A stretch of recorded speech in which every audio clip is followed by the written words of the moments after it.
This is Healing at Soul Level with your host, Shawna Williams. Shawna is here to provide various forms of healing that are non-invasive, that promote relaxation and aid the body in naturally healing itself by using ancient healing techniques that have been around for centuries. So please welcome the host of Healing at Soul Level, Shawna Williams. Hello and welcome to Healing at Soul Level. I'm your host, Shawna Williams. Sandra Larson is a soul coach. She's past life coach, angel therapy practitioner, master hypnotist, and an animal communicator. Today we're going to talk to her about animal communications, and she currently has an animal communication and intuitive coaching practice in Frisco, Texas, but she can help you out anywhere in the world. So let's welcome to the show, Sandra Larson. Hello, Shawna. It's wonderful to be here. Thank you for inviting me. I'm so glad you're here, yes, because I was so interested in, seeing the picture of you and your cute little doggy reminded me of mine. And so I was like, oh, I'd love to have her on the show.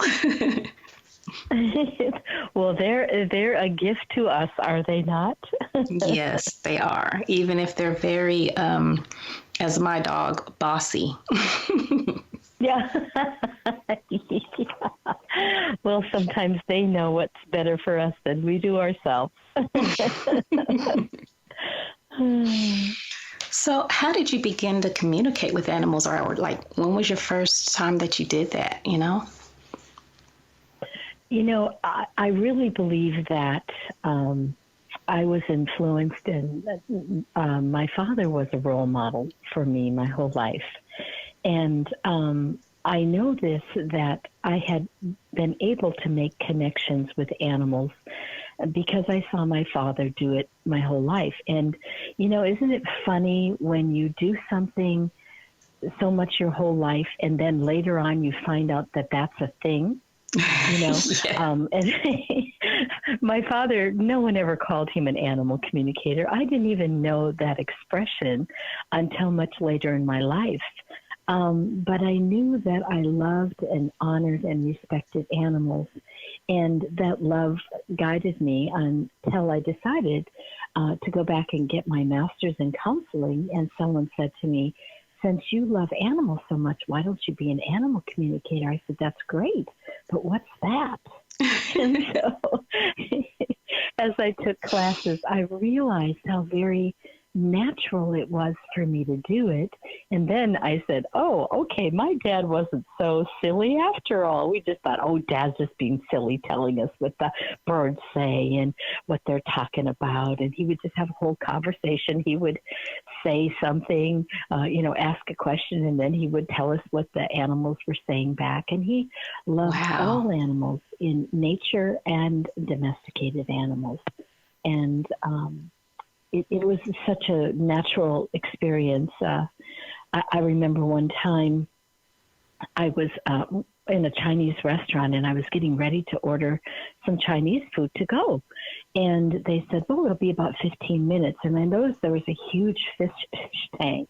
And this is way before I became an animal communicator.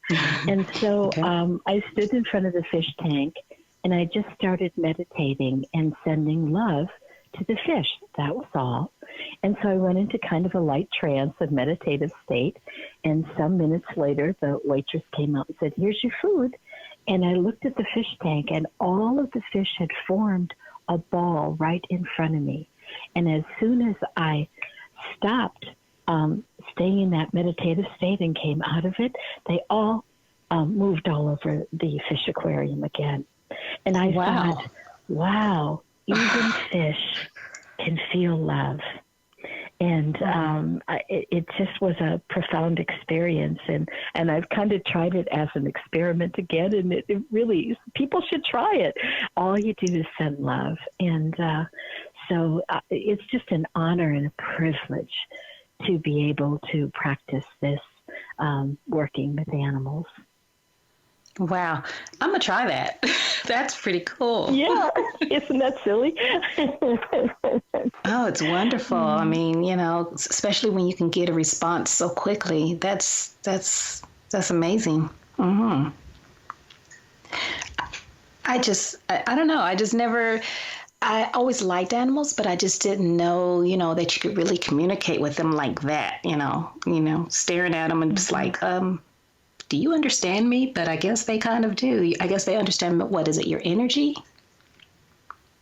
Well, actually, it's really interesting because if you think about it this way, if you were born and you could never speak words, but you were brilliant, you had a bright mind, but you couldn't speak words at all, and you didn't have hands to do sign language, you would probably get really, really good at intuitive communication, would you not? Right, and yes. When you think about it, animals don't have fingers the way we do, and they don't speak words the way we do. So but they're experts at reading energy. If you ever watch an animal and all of a sudden they see someone and they get really like, ooh, and you can just see the hackles on a dog rise up, you can realize, and maybe that person's just a good person, but they're just really having a bad day. And I've had my dog, Buddy, if I was really in a bad mood, and he's one of the sweetest dogs on the planet, he's turned around and snapped at me like, giving me a correction because he was trying to shift me out of that mood.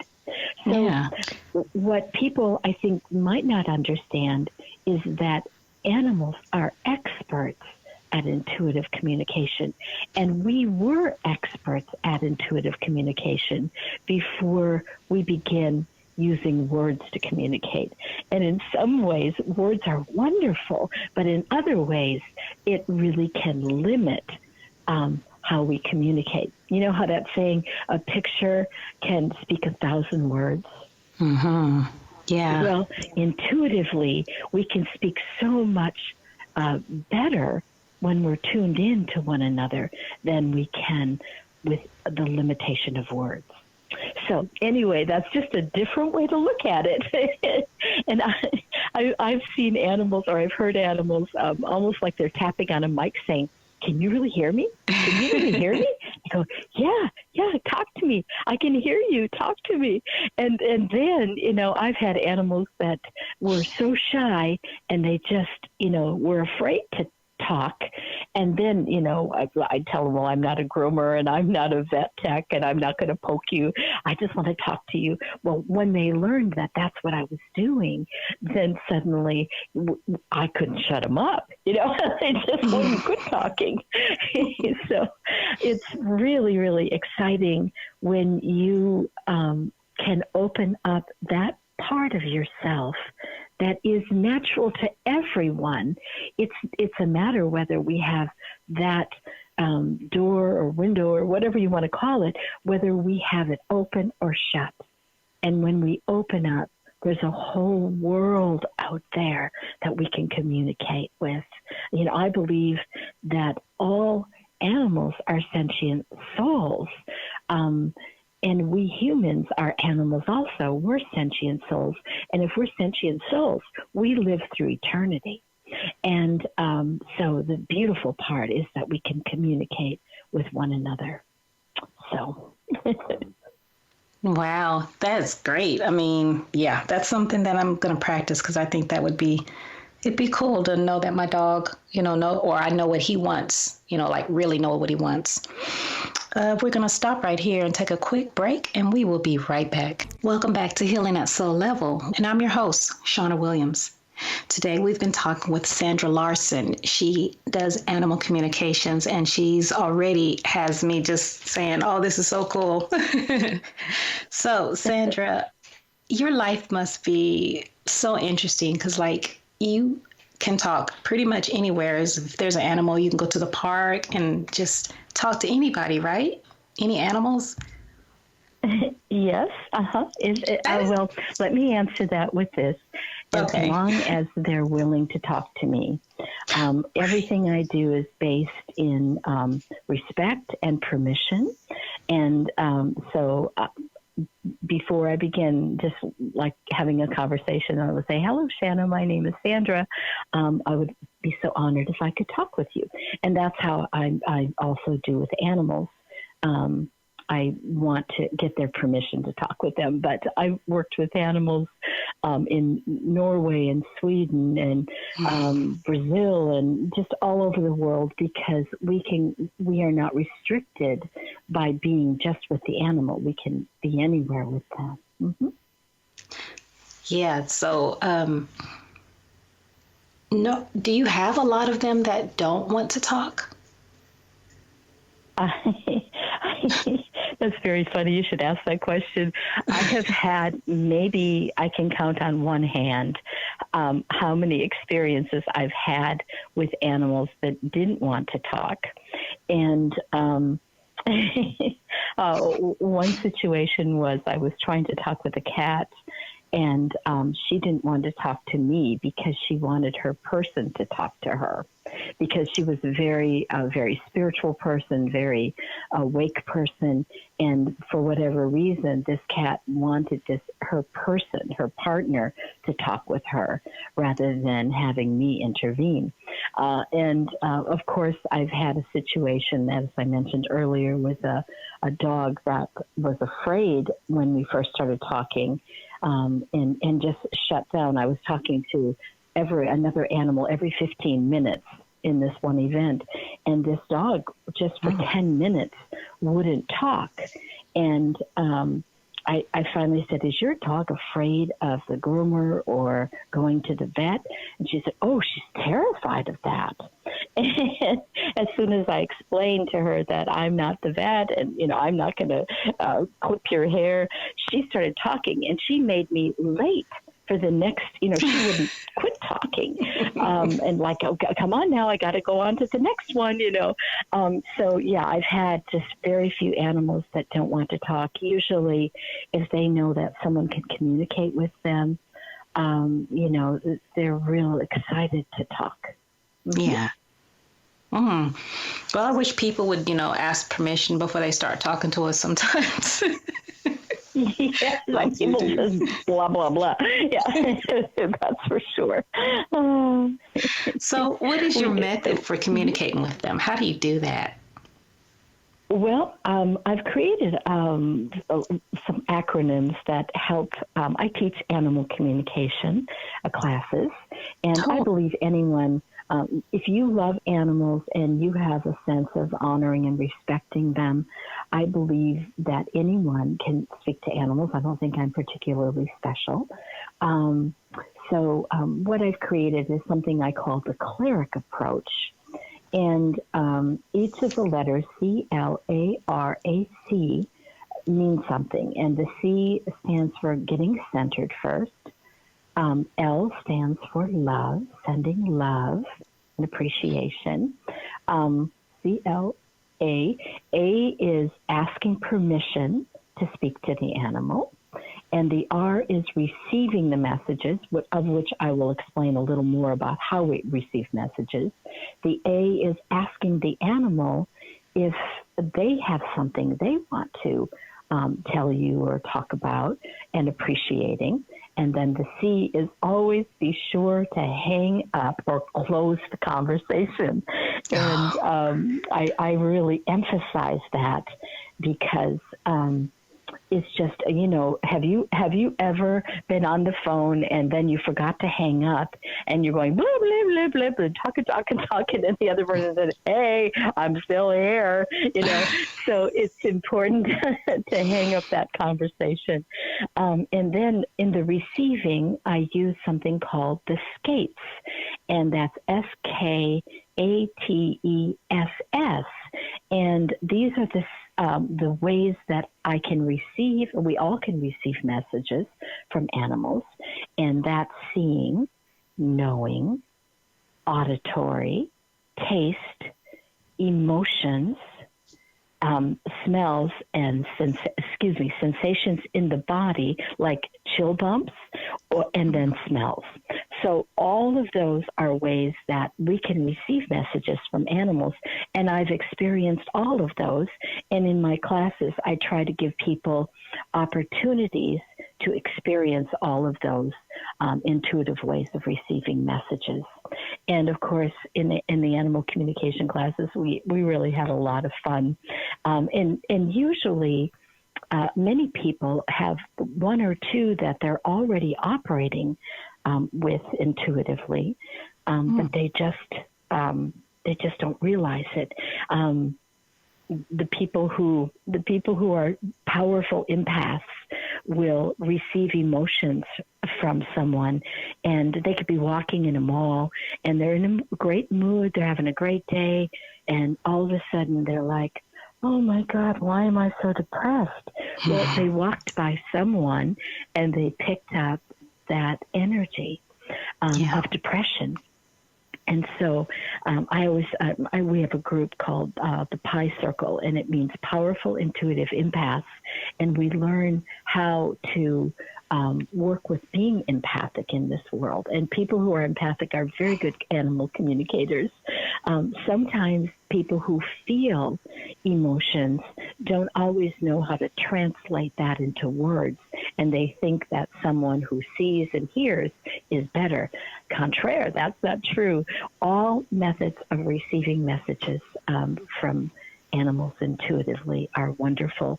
And as Doreen Virtue had said in one of the trainings, she said, it's wonderful just to say, give me the automatic translation. What does that feeling that I have translate into? Does that make sense, Shawna? Yes, it does. It does make sense.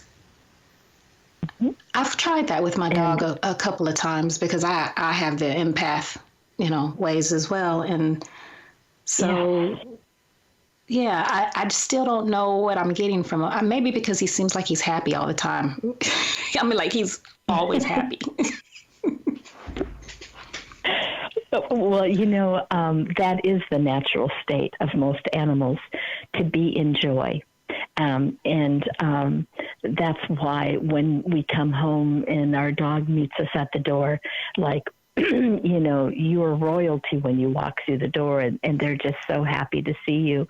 That's one thing that I learned from my father. He said, you could learn so much about unconditional love from an animal. And, especially the way an animal takes care of their young. People could learn so much about unconditional love from animals. And it's such a beautiful thing to let them teach us. Yes, that is wonderful. We're going to stop right here and take a quick break, and we will be right back. Welcome back to Healing at Soul Level. I'm your host, Shawna Williams. Today's guest is Sandra Larson, and we're talking about animal communications. So, Sandra, I remember you were telling me before that you wanted to talk about raising the elevation of the understanding of animals. What exactly did you mean by that? Well, first of all, I have to tell you that I have studied with some incredible and wonderful teachers. And oftentimes I hear people think, well, that's just a dumb animal. What are you doing? And what I want to say is that I have met wonderful human teachers and honor and respect them. And I have to say, though, some of my very, very best teachers have been animals. When you begin to communicate with animals, they can be silly, they can be fun. When I listen to their voices, they can sound like a little girl and have little high voices, and then they can sound like they're old, and some of them have English accents, Australian. I was going to ask such a variety that you can hear when you begin to hear their voices. You hear how they speak, and all that's so interesting. But what I really want to say about animals is that they have taught me, and they surprise me with the wisdom that I've received. For example, my little dog Buddy, who's on my website, the picture on my website, he was the one that taught me how to work with animals all over the world. He said, Sandra, just imagine that there's a river of energy in front of you. And whenever you want to speak to any animal, anywhere, or any person, all you need to do is step into that river of energy and direct your attention toward that person or animal. And as you do, and of course, I talked about the fact that I ask permission to speak. I don't just begin speaking without permission. Make that connection in that river of energy. And that river of energy is what connects us all. And that was such a brilliant metaphor for how to intuitively speak to anyone, anywhere in the world, or anyone, anywhere in the universe. That it was just very, very profound.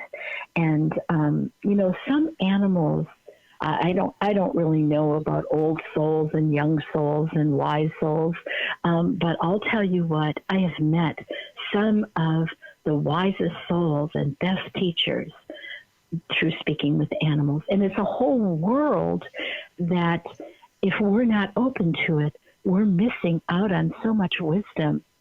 Even going to this place called Fossil Rim, I asked one of the herd animals, I said, can you please explain to me, how does it work when I see you move, you all can move as a herd, and when you see a flock of birds, how they all fly so majestically in this pattern, and how does that work? And this animal explained to me, he said, yes, I'm a part of a herd, and I have an individual mentality and understanding, but I also have a connection and a oneness with the herd. And if there's something that's dangerous, we can all move because we've stayed connected with that oneness. Shawna, does that make sense to you? Yes, actually it does.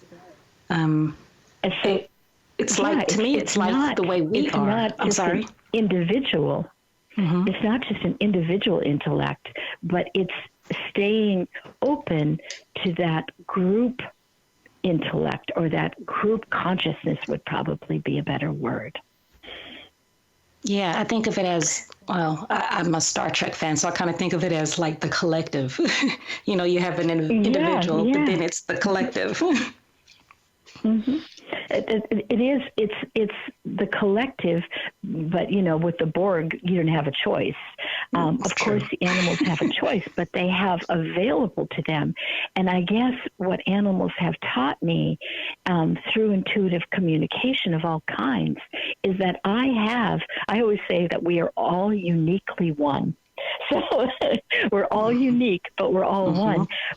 Humans have often been stuck in the ego mind instead of the soul mind.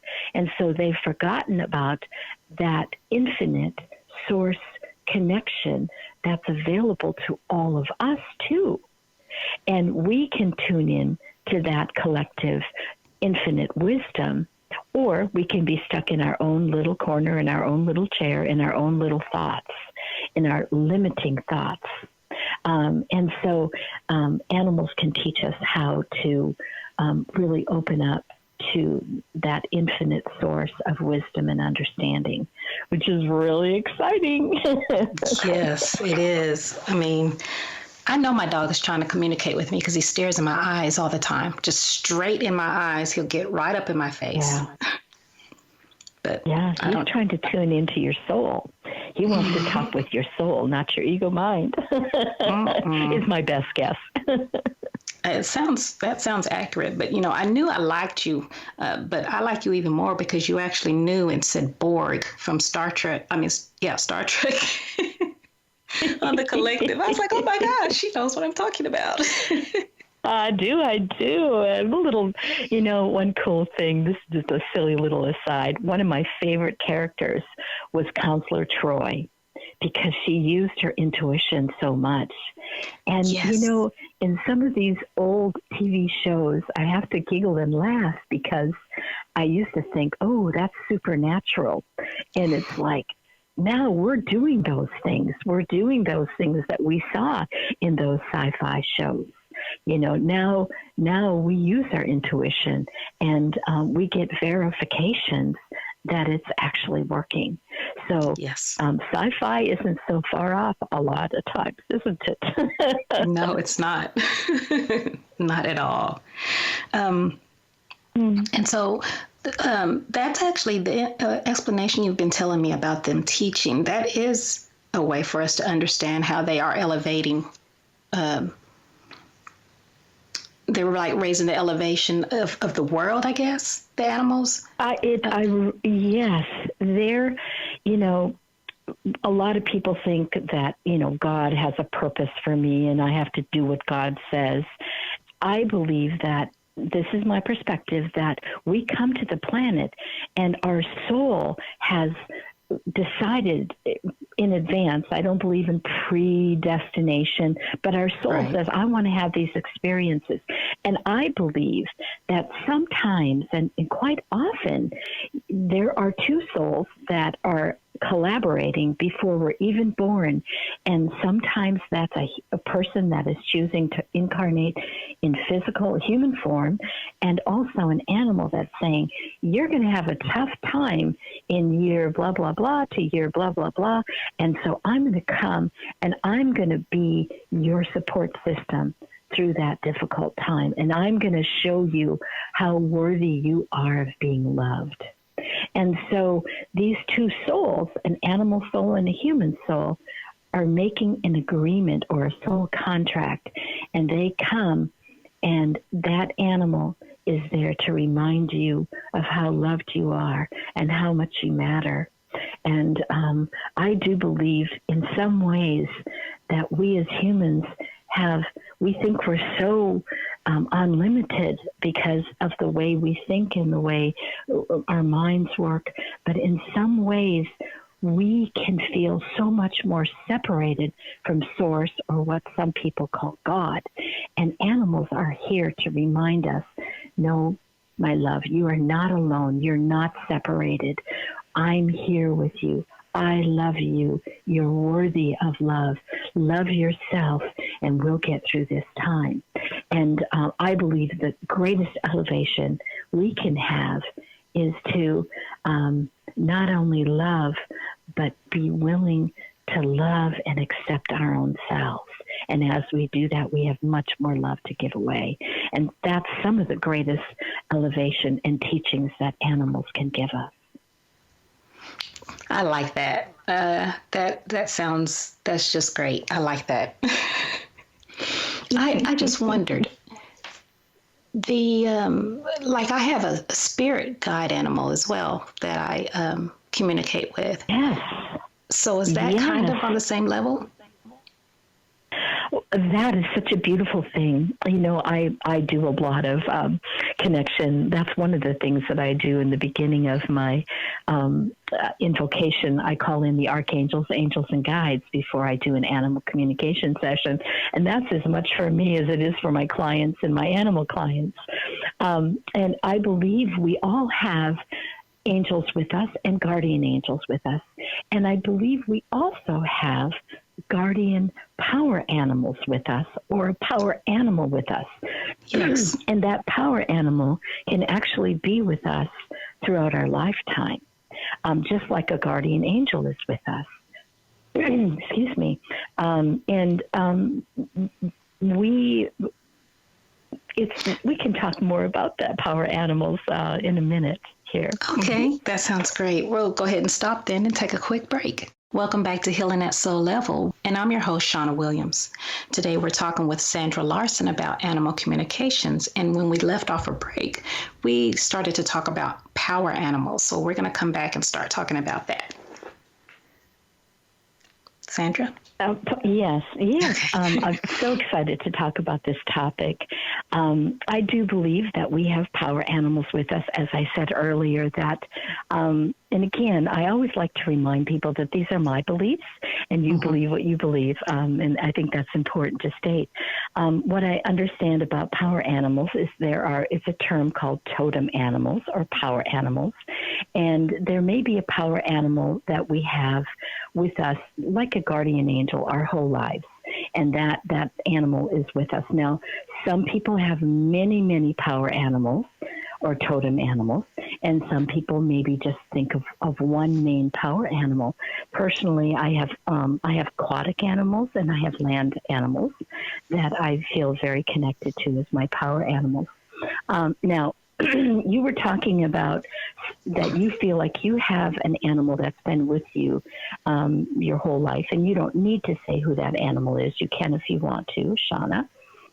Is that yes, right? You have an animal that's with you? Yes, I have a wolf, the most beautiful wolf I've ever seen in my entire life. It's my power animal. But I had a rabbit, and then the rabbit has left me, and I now have an ostrich. But the wolf stays with me at all times. Yes. What we have is we have totem animals, power animals, and I guess I almost think of totem animals and power animals as a very similar, like the same thing, but maybe named differently. We also have messenger animals, and messenger animals will come to us for a season or a reason. Our power animal, I believe, comes to us for life. But these messenger animals may come to us because they really want to get our attention. And I had a turtle come to me one time, and this was not even an energetic turtle. Oftentimes, when you see an animal 3 times in a row, I mean, especially like in nature, pay attention, even a dragonfly or a butterfly, because they may be coming to you for a reason or a purpose to give you a message. And so it's so important to say, I love the statement from Denise Lynn. She would say, if I thought I knew what you wanted me to know, what would it be? And as you ask that question of that messenger animal, they share with you what it is. And I'll just tell you a real quick story about a messenger animal that came to me. I was living in a little town near a lake, and I was taking my 2 dogs, Buddy and Casey, for a walk. And as I was walking down the sidewalk, I saw this turtle. And this turtle, a small turtle, was doing a very strange thing. When you think of a turtle and a turtle's in danger, they pull their neck in and they hide in their shell. And this turtle kept sticking his neck out.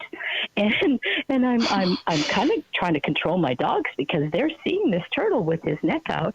And I'm kind of veering my dogs around and just walking like, we don't want to hurt this turtle. It's a beautiful little turtle. And so we walk down the sidewalk, and I continue to walk, and I turn around and I look, and this turtle is still there with his neck sticking out. And as we turn around and we come back, I say, okay, this turtle obviously has a message for me. And so I said, all right, turtle, you see that I have my 2 dogs and they could hurt you. Why do you continue to stick your neck up? And he said, well, first of all, I know that you have those dogs under control, and they're not going to hurt me because you're not going to let them hurt me. He said, but secondly, I want you to know that you need to stick your neck out. And I said, what? He said, yes, you've got to start sticking your neck out. In other words, take some risks in my life and show up and not hide in my little shell. And so I said, well, thank you very much, Turtle, for that message. I really appreciate that. And so we kind of started going down the pathway again. And I turned back to him and I said, excuse me, did my dad send you to me? My dad, who was the animal communicator, who's on the other side, and the turtle responded with, yes, he did. So that was now, baby turtle is one of my power animals, but he was definitely a messenger animal that day. And what courage. So when an animal is doing something really strange, you need to pay attention. That animal is trying to get your attention. So that's a messenger animal. And then we also have these wonderful gifts we call shadow animals.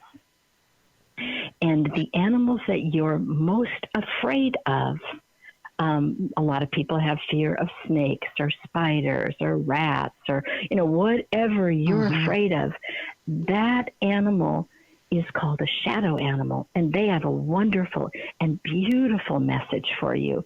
And if your shadow animal keeps showing up for you, you certainly can pay attention and see if they have a message for you. I don't know how much time we have, but I have a beautiful story. Are we about out of time? Yes, but we still have another time. So we'll stop right here. We'll take a quick break, and then when we come back, we'll go with your next story. Hello and welcome back to Healing at Soul Level. I'm your host, Shawna Williams, and we've been talking with Sandra Larson about animal communications, and she's been gracing us with her beautiful and wonderful stories about animals. And so she has another one she wants to tell us about real quick. Yes. We were talking about power animals and messenger, and now we've been talking about shadow animals. And shadow animals are the ones that you're so afraid of. And I have to admit that I used to be very afraid of snakes. Now, would I just want to walk up to a rattlesnake and say, hello, sweetheart? And, I use wisdom. Of course, I use wisdom. But we do, once a month, we do something called an animal communication gallery. And at the animal communication gallery at the Lightworkers Sanctuary, people are allowed to bring live animals. And this one young man would like to bring a snake, and his snake was called Slytherin from the Harry Potter. And it was a California king snake. And now I know some of your listeners are going to be freaked out, but we are talking about shadow animals. And so from the moment I was allowed to hold this snake was a diplomat for helping people not to be afraid of snakes. He was amazing. And this young man used to ride on his bicycle, and he'd have a snake on him, and he'd show his friends the snake. And people that were afraid of snakes, when they held the snake, they became unafraid. And, of course, that happened in our animal communication gallery. Now, I remember that it was in 2012, and it was just about, the Mayan calendar was just about to end. Do you remember that, Shawna? All the people were like, oh, no, the world's going to end. The Mayan calendar's going to end. Do you remember that fear Yes. that a lot of people had in 2012? Okay. Well, this was the December when that was about to happen. And so I held the snake, and I put it around my shoulder, and this might freak some of you out, but the snake began to wrap around my neck. And he began to tighten around, Slytherin began to tighten around my neck. And I stood there, and there were lots of people in the room in this circle, and they were watching. And some people were getting, it wasn't a huge snake. It wasn't like an anaconda or anything. It was just, maybe about 4 feet long or 3.5, 4 feet. It wasn't a huge snake. So, and I knew that the young man, Logan, was right beside me, and he could take the snake off. But as the snake began to tighten around me, he began to talk to me, and he said, now, this is an experience that you're having. And while you're having this experience, as I'm tightening around your neck, you could have a fear that you're going to die from this. But I want you, instead of to have fear, I want you to have peacefulness. And so I said, I can do that. I can have peacefulness. And it was like, that's what you need to know about this ending of the Mayan calendar, is that you can walk into it and have fear, or you can have a belief that everything's going to be all right, even though you can have a fearful situation. And it was so powerful. The whole room was like amazed. And once I got the message, he just began to loosen up, and he wasn't squeezing my neck anymore. And of course, I was sharing the message with the people in the room. It was just such a powerful teaching moment that that shadow animal was able to teach us. And I just found it amazing. People who were afraid of snakes became unafraid by just being in the presence of Slytherin. So that's the shadow animal. Now, you were speaking that your shadow animal is probably a spider. And yes. I used to be afraid of spiders, too. I'm pretty human here. But, of course, there are certain spiders that are dangerous. And I think you have to use great wisdom with animals. And you don't want to put yourself, I'll tell you what, I might speak to a crocodile from a distance, but I'm certainly not going to get in a pool with a crocodile and say, hey, let's have a conversation. Right. But this irrational fear that we have about animals, they're here to teach us something about our own shadow self, if that makes sense, Shawna. It does, but I don't know if I want to know my shadow self if it has to be a spider. I just... Well, I would invite you and those of you that are listening to think about the animal that makes you most afraid. And then there's a wonderful books written by Ted Andrews, Animal Speak and Animal Wise, or you can just go to the internet and look at what that shadow animal means. And even my power animal, when I first discovered what my power animal was, I was really upset because I thought, this is a predator. It was a jaguar, and it kills animals. Why would I have that? And as it turns out, the jaguar represents feminine intuition, and it turns out that's what I teach. Oh, I see. My wolf represents being close-knit with the family, but still taking their time to go out, learn new things, and bring it back and teach the family. And that's what I do all the time. I've been doing that since I was a little kid. Isn't that beautiful? Mm-hmm. You know, it's once we understand it, and I know so many people have heard this, fear is false evidence appearing real. And once we begin to realize that all of nature, all animals, all humans, all of us are part of the one, and we all bring gifts, suddenly, you know, we're going to have such a different belief about all of that. And, you know, I have to tell you, my nephew and I, who's now, I think, 23 or 24 years old, but when he was about 10 years old, we were in a swimming pool together in Austin. And all of a sudden, we saw the most beautiful silver dragonfly. And for whatever reason, we used animal communication, he and I, and we spoke to the dragonfly. And we said, Dragonfly, we'd be so honored if you come and sit on our hands.